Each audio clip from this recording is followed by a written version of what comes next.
J'ai jamais vu des livres aussi beaux et peu chers. Genre vraiment, regardez-moi ça. Un an pour vivre de l'écriture, épisode 11, spécial aventure à Berlin. En tant que bonne autrice, lectrice et éditrice qui se respecte, on est passé dans plein de librairies et genre, regardez-moi les prix des bouquins par rapport à leur fabrication. Il y avait des jaspages, des rabats, des dorures. Prix indiqué par l'éditeur. 15 €, est-ce que c'est bon pour vous? Bon, après, je vous rassure, on n'a pas traversé la moitié de l'Europe juste pour regarder des bouquins. On s'est un peu promené à Berlin, on a beaucoup bouffé dans des restos. Puis est arrivé le jour 2. On est passé par des nouveaux coins qu'on n'avait toujours pas visités. Et j'ai remarqué deux choses. 1, Berlin, c'est très beau. 2, savon creeper. Ensuite, on est encore passé dans une librairie. Selon mon père, c'était la librairie la plus grande de Berlin. Est-ce qu'il avait raison? C'est une très bonne question, j'en sais rien. En tout cas, il y avait beaucoup de livres. Là, c'était le rayon anglais, donc évidemment, les bouquins allaient être moins chers. Mais genre, regardez-moi le prix, genre 16 balles. Là, j'ai croisé une des autrices préférées de la moitié de Bookstar, je crois, en fait. Et même là, c'était relativement peu cher par rapport aux reliés en France. Pendant cette aventure à Berlin, j'ai remarqué que les Allemands, ils avaient une passion pour les jaspages. Genre, je déconne pas, la moitié des livres, même dans la section adulte, avec des jaspages. Il y avait un rayon queer, mais les bouquins étaient pas franchement intéressants.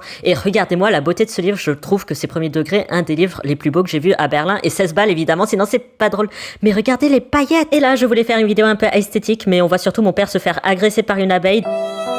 Donc seconde tentative, pas très fructueuse non plus, mais écoutez, là on a vu la grosse porte, et après on a vu la grosse assemblée, puis après on est parti à la recherche d'un repas pour le midi, et on est encore tombé sur une librairie. Mais regardez-moi, les Allemands, ils aiment trop mettre des paillettes sur les bouquins, c'est trop beau. Mur de Berlin. Et moi je pensais que ce vlog s'achevait ainsi, et puisqu'on repartait le lendemain. Mais qu'est-ce que je vois à la gare? Un relais. Déjà qu'on nous libère de Bolloré, et regardez un livre chez HarperCollins Allemagne, 14 balles. Regardez-moi par contre la beauté de celui-là, il coûtait beaucoup plus cher, mais il était trop beau. Et si jamais vous vous demandiez le prix d'un brochet classique, 13 €, il y avait des rabats.